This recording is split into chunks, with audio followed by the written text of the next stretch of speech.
моих братьев благослови наши руки. Мы в поисках больших денег, мы в деле круглые сутки. Благослови моих That radio show, man, they everywhere.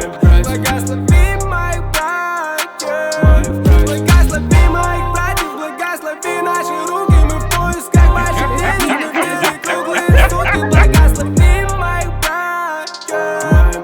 Благослови моих братьев.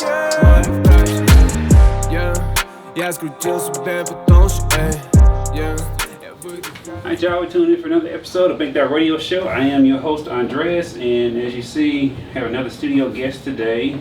We have Terrance Watson, right? How's everybody doing? Making sure I got that right, because I don't want to be messing up people's names. Founder, owner, proprietor of Klassic Organizer, LLC, which is, how would you describe that particular product? What do you tell people when you sell it? To me, in my opinion, it's a all-inclusive, one-stop shopping for all of your accessories that you're gonna probably don or need when you're going out, to include your watches, rings, cell phone, your cologne even. Belts and stuff. Belts as well. So you have everything in one central location that you would need to go out on the town. Okay, that's what's up. And as this interview continues, y'all see the B-roll footage of I just did the Klassic Organizer and filmed it, so y'all be able to see how it's an organizing tool. I've been knowing about it for I want to say a couple of years now. Have you been doing it? Yeah, well, I just debuted in 2021. Okay, what it is, I saw, I think you sold one to Dr. Hodges. Yes, this was in 2021 as well. Okay, yeah. And I thought that was like cool that you came up with this organizer for all the stuff, because I'm like, as you know, we're consumers, we accumulate things, so we need to be able to organize all that stuff and be able to have something that we can go to where we can just pull out. So give us your your background and your story of wanting to do this, and the fact that I'm making it a business as well. So is it your first entrepreneurial journey, or? Well, I wouldn't say it's my first entrepreneurial journey. I deal in real estate, as in purchasing and renting out. So that was the extent of my entrepreneurial spirit. As far as this product itself, how it goes, I guess it goes back to my upbringing. For one, as a child, growing up in the 70s, mom was always making us do everything around the house, cook, clean, everything. So I was used to being organized as well. So, I left home at 18, went straight into the military. So that concept alone, being organized in the military, is a huge thing. So basic training is like you fold everything a certain way. It goes a certain place in a drawer. Everything has to be uniform from one person to the next. So that kind of shaped my life as a whole, just not just the simple things, but as well as being organized in every facet of my life. As in finances, the household. We even used to hold like household meetings.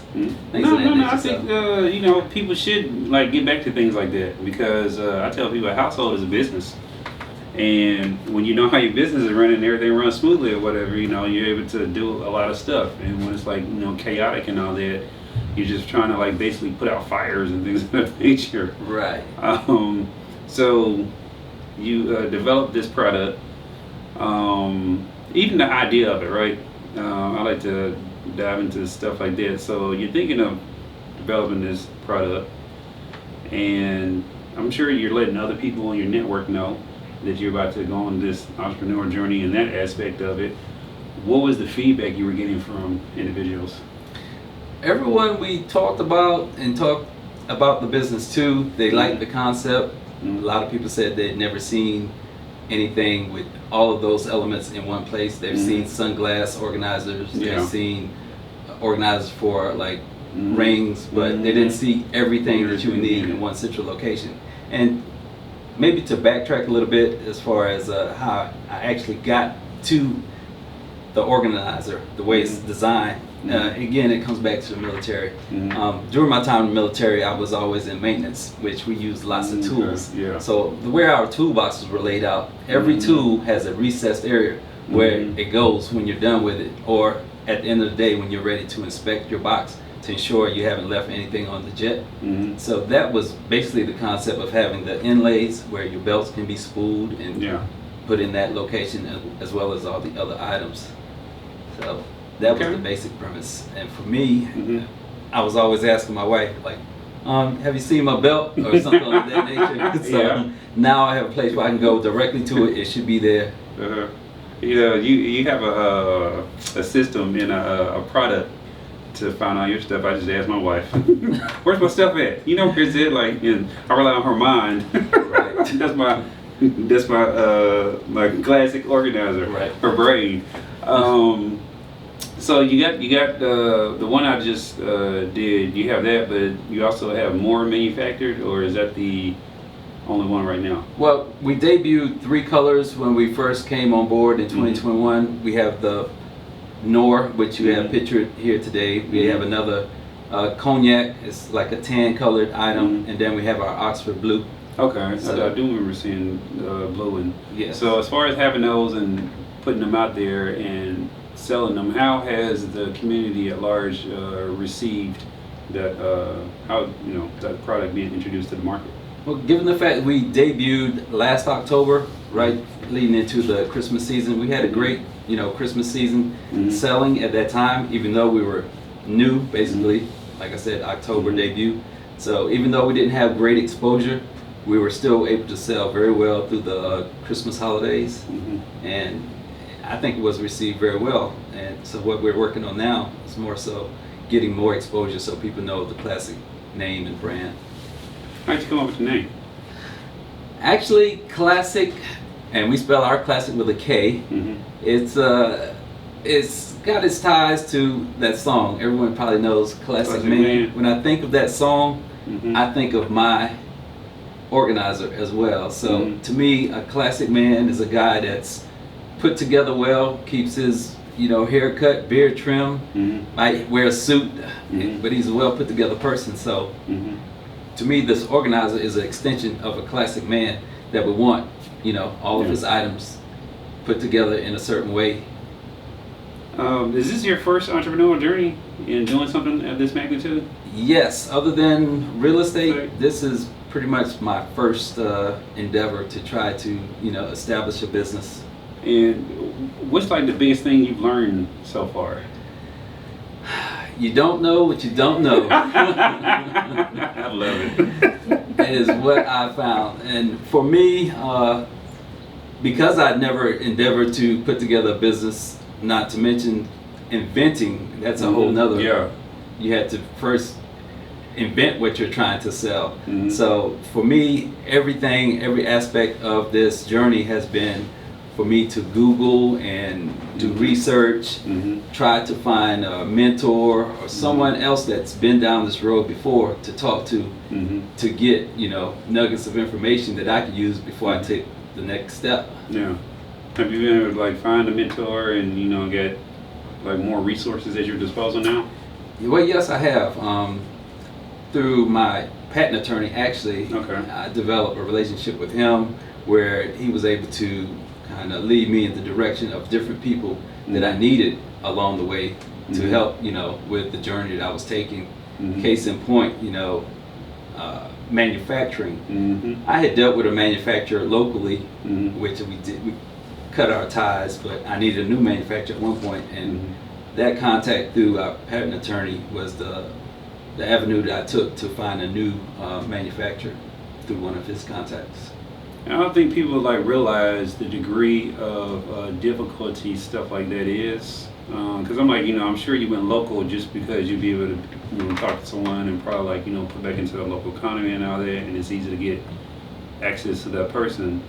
But it could have been a situation where and I'm just just thinking that maybe they didn't have the skill set for what you was looking for as far as how you want the product put together.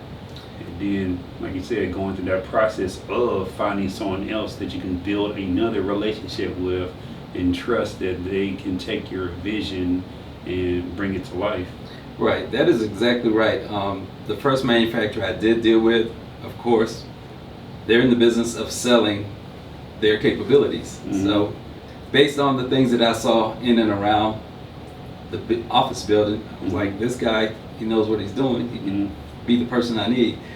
Fast forward 2 years later, just about after missed appointments, deadlines, things of that nature, came to find out that really wasn't the right fit for me or my business, because in hindsight, after I cut ties with them and subsequently got together with a different manufacturer, they took my whole planning and outlook in a whole new direction, which kind of led to a better product as opposed to what we were initially working on. Yeah. So what's the goal like going forward as far as like, because I'm like, there's a lot of things, you know what I'm saying, you have to work on as far as all the things to help blossom your business. I mean, you have marketing, the exposure, you have manufacturing, you have the administration side and making sure that you're financed well to be able to keep up with the orders and things of the nature. So what are you working on, or what do you want to like focus on? You are exactly right. We still consider ourselves most definitely a startup business that's looking for all the exposure that we can find. And so far, it's been a two-person team, being me and my wife, that's been doing all of the legwork every step of the way. So if you have visited our website or our IG page, Facebook page, all of that content is everything that my wife mainly has put together on there. So we've been trying to work this on our own. The wife is the marketing director, huh? Yes, that's my marketing director. So, what do you love about the experience of being like an entrepreneur and going through this journey? Well, for me, I think the biggest thing is being your own boss, I would say, and for me, this was more of a love of a labor of love, I should say, because I really didn't get into it for the aspect of the money side of things. It was an idea that I came up with.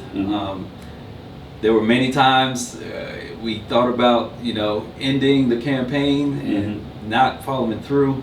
But again, it was something that I was like, I should push on through with this, and I'm glad we finally did, because not everyone can put inventor behind their name. No, they can't.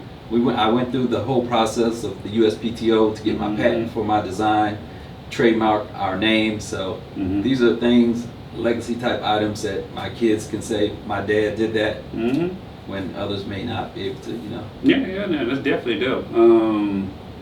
What's something that you don't like about this journey so far? I guess with the journey itself is, for one, not knowing is my biggest. I hate not knowing, and I try to get myself spooled up on it by studying, Googling, but a lot of times you just have to go through the experience in order to learn, and certain times that's been the case. Over this past year alone, I've learned a lot. Although we are on Amazon, there's a lot involved with being on Amazon. Yeah. So I learned a lot from after even having the business online and selling products. So I guess it's a continuous learning curve that is one of the biggest things that I don't like about it. Yeah, I definitely see that. So you say you sell on Amazon. Do you sell directly to, like, can someone go to the website and like purchase the product and it'll be shipped to them, or how does that whole business model works? Well, on our website, Klassic-Organizer.com, there's our buy button on our website. It'll take you directly to the Amazon site where we are located for our products. We also sell on Etsy, and then for anyone who wants us direct, they can email us, and I'll fulfill my own orders as well. Okay, I'm sure those profit margins are way better than Etsy and Amazon. Yes, of course, Amazon is taxing as well. Yeah, it is. I have discussions with folks about doing things like that, because I understand the platform, and that a lot of people search Amazon for things, and people could easily upload something to Amazon and sell it, but then you still have to push yourself, and you might get some sales, what I call inadvertent sales, right, where They just happen to stumble across it because they work on the platform, but you still gotta, push it or whatever. So like, I'm more of the try to be as much independent as possible and outsource when you necessarily have to, but that's just my business philosophy. Like like those products right there, that's the cook shop products that are manufactured. All those products except for the ones right there on the left, those are dog stuff I bought from a company in Florida, and then some of the stuff at the bottom is some other people that I put their stuff in, but all the other stuff make it myself, and I'm like, I want my profit margins as high as possible. Right. Now, I guess to a point to where, one, Amazon ain't gonna let me sell that on their site anyway, because it's hemp products, and they thinking it's weed or whatever. Right. Just like how Facebook and Instagram, whatever, won't let me push ads and all that. But I just like the philosophy of vertical integration. You heard that term? I have, but I don't really know exactly. Okay, so you basically vertical integration is when you take a product from its raw form all the way to finish, and you control all the steps in the process. Right. So like Purdue, right? Purdue practices vertical integration. They have their own chicken farms. They have their own trucking companies deliver it. They have their own packaging facility. Right. No outsiders. Yeah, no outsiders. Nothing is horizontal integration is where you're outsourcing as a business model, and you're relying on others in the processing step to make sure that you're delivering to the final end. Now, I can't say it's very taxing, and profit margins, depending on what you're controlling in the vertical integration process, can be very taxing and diminish that, but you still have control as a company over every step along the way. And I think there's 2% or something like that. So I'm like, they got to push out quantity. Right. But going back to social media and doing all that, how do y'all balance that, or if you're able to chime in to give your expertise between pushing what people want, which is content, and driving them to the site to get the sales and stuff? With all honesty, that all falls in my wife's lap. Prior to me even dealing with this company, I wasn't even on Instagram. All the social platforms, I was never part of, other than Facebook, which that didn't entail much. So she's the brains behind the content that we produce. She's aware of the algorithms that IG has. That was something totally new to me. I didn't understand why you post at a certain time of the day, and she was aware of when they went from wanting to see pictures and then more so videos and reels of that nature, and even from there the length of the reels became an issue. So she's abreast of all those things. I'm just in the background and hoping she hits her mark, and when she has done on all of our content that we've seen so far. Do you feel that people want to know more about you and your story as opposed to just knowing about the business? I imagine so. I want to find more opportunities to tell our story, and just to be a inspiration for others, even though we haven't had that much success along the way. To me, coming up with a product and having a tangible product for sale that we've been selling is a milestone for us. So at this point, we're willing to tell our story and share where others might be, 10 steps behind us, but this might be the next inspiration for them to continue to move forward. Yeah, well, and I like the way that you said that, but I also would add that success to me, this is how I look at success. You had a product, you took an idea, and you actually did it. Yeah. There's a lot of people that I've talked to that they just get stuck on ideas. True.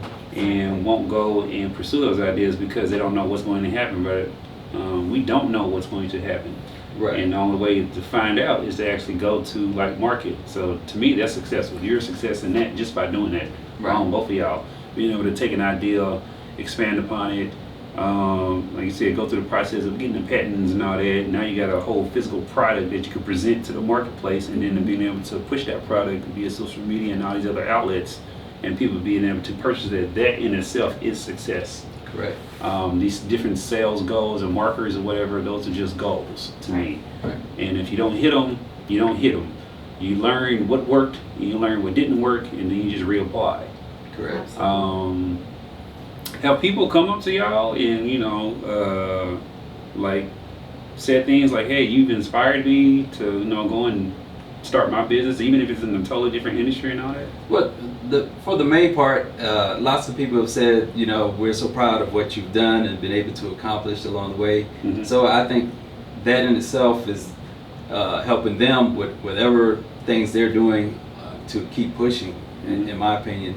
And one thing I would like to add about the initial manufacturer that I was dealing with or working with at the time, I have to say that whatever you're going through or dealing with, try to find whatever positive came out of, even if it's termed a negative situation. Even though we never did business and he never produced the product I wanted, I think the one thing I took away from that meeting and speaking with that person is one of the first meetings we talked about was the fact that 3 people will have the same idea.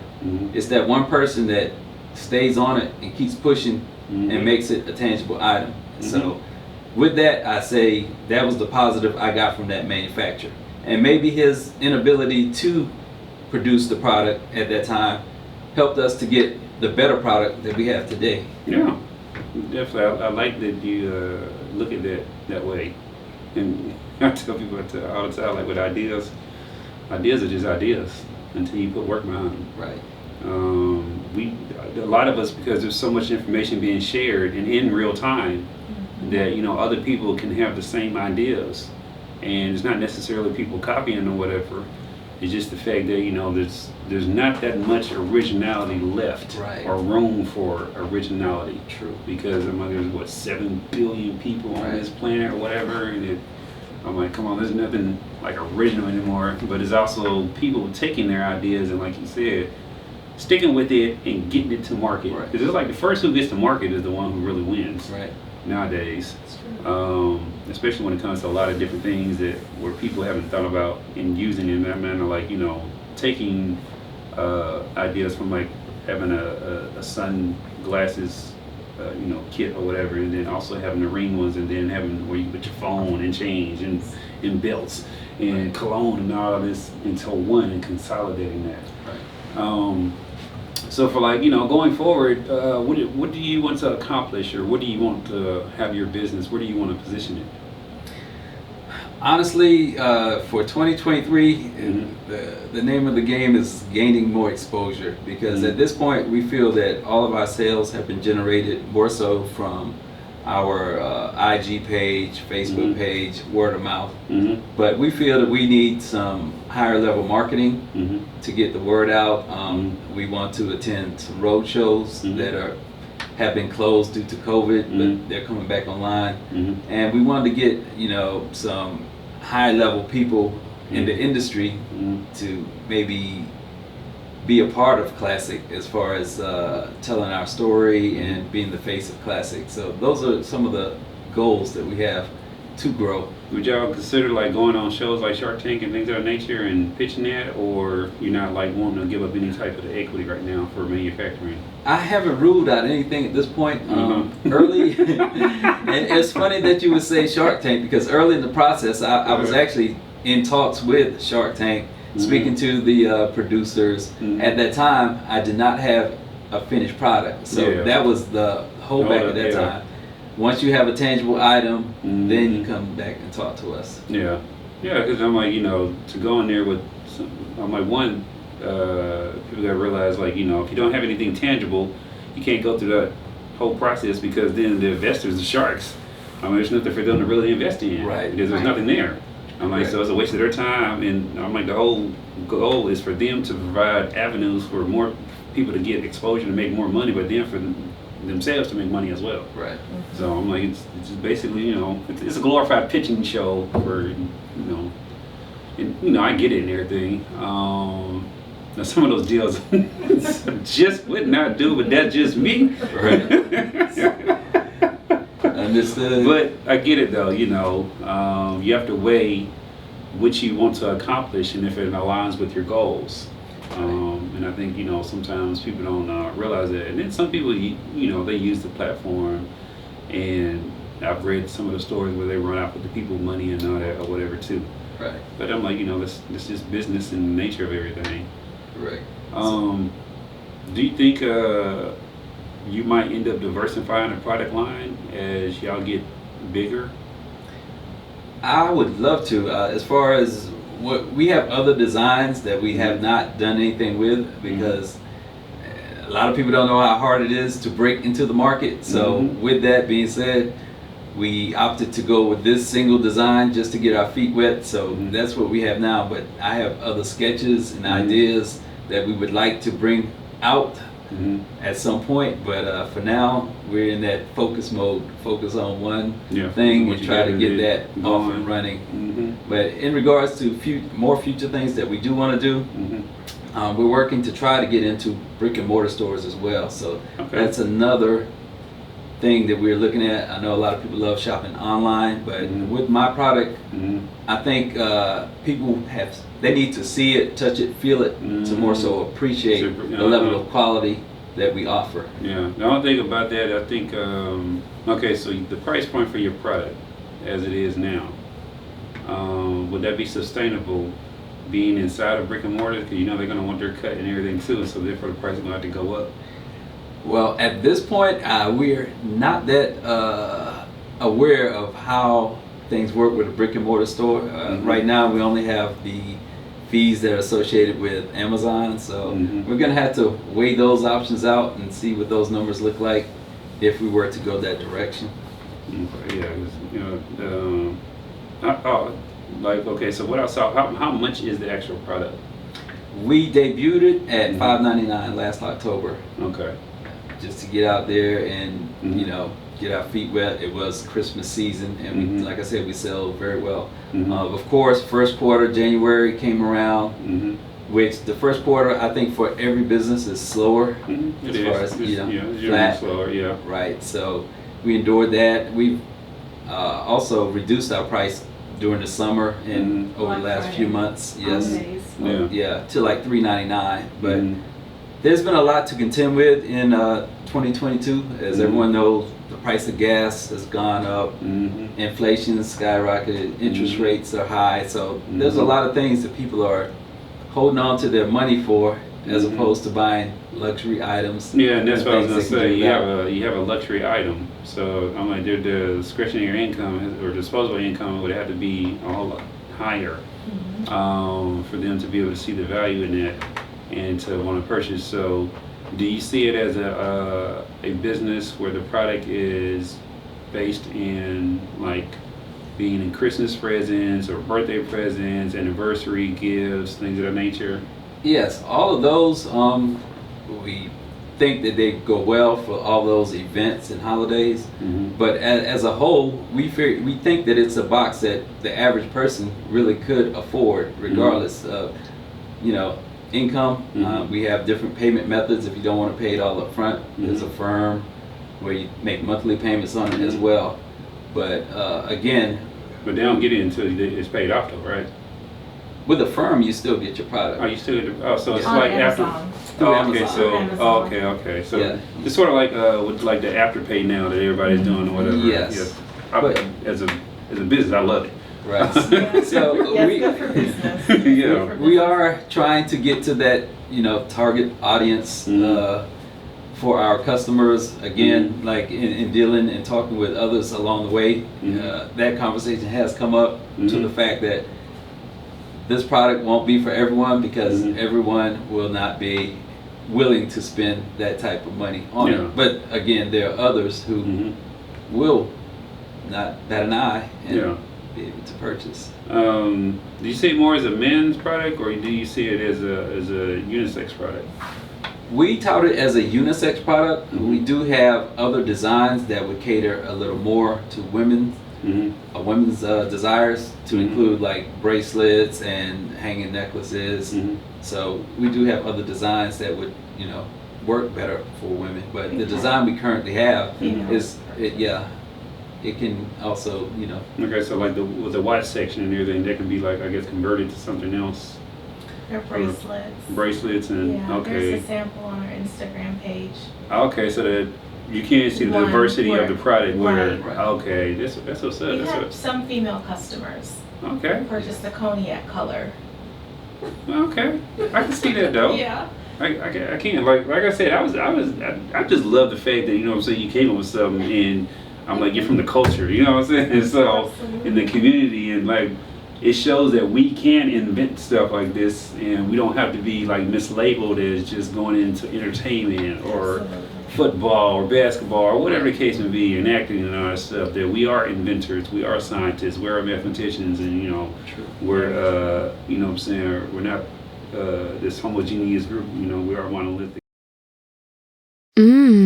Yeah, this your boy 31 Savage, and you know, got that cook shop soap, so you can use this for your body and your face. But yeah, but what you do, you just take out that packaging, baby, and you run it over some water. Yeah, go ahead and lather it up, yeah, nice and good, and yeah, you run your hand on that smooth bar, oh, across the wrist. Touch those fingers and get in between them. Oh yeah, just bring it back. And once again, yeah. Oh, can't anybody do it like this? Oh yeah, this 7th place champion, you know. Make sure you just rinse it off nice and gently.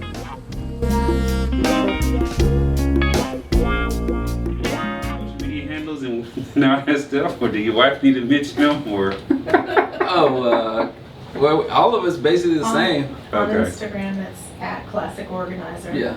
Okay. So, do I need to speak that? Yeah. Speak that into the camera and let everybody know. Okay, so if you want to learn more or see our product, you can go to our Instagram page at Classic Organizer. Our Facebook page is Classic Organizer LLC.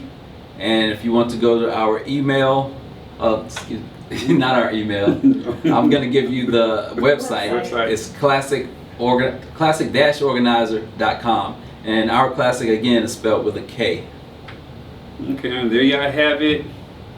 Mr. Terrance Watson with Classic Organizer. Y'all make sure y'all go in, support, buy. Don't be scared of the prices. I'm like, I've seen it. It's quality. And if you have not already, go and download the Bang Radio Show app and continue to keep watching all these different interviews that we do and everybody that we showcase. Organizing style.